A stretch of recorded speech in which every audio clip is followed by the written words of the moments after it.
I'm not really sure how much of that has to do with what Shane Waldron wants to do Mhm. versus what Shane Waldron needed to do. Yeah. Like, and that's really where I'm hitting this really odd point with Shane Waldron trying to figure out his run scheme. It's like last year it was so boring, right? And it was just like inside zone and a lot of inside zone, not even the outside zone route of the McVay system. But then you look at the O line they're working with last year. They had injuries all over the line all Yeah. year. And what's the most basic run concept you can throw out there when you're dealing with multiple rookies and guys who haven't played together? Inside zone, baby. Right. Everyone knows inside zone. It's Yeah. that's what you're raised on. So I went back and watched Shane Waldron's first game from 2023. Right, because Okay. in my mind, what an offensive coordinator puts on tape in the scripted drives of their Mhm. first game of the season.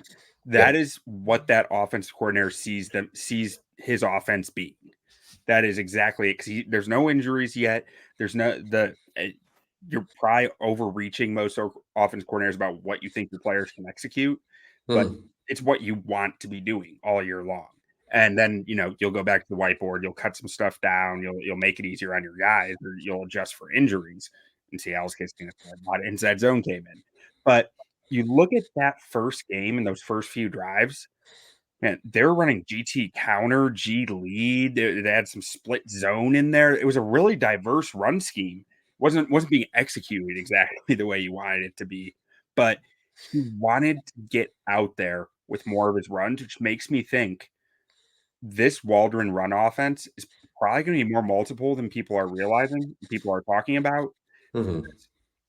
Last year, we look at Luke Getzey. He ran a very multiple run scheme. Yeah. There was all sorts of gap concepts littered in there with the outside zone, not as much inside zone, but there was a lot of different concepts that the Bears O line, 4 out of the 5 starters are well versed in already. Yeah. And I mean, you even look at Ryan Bates or Coleman Shelton.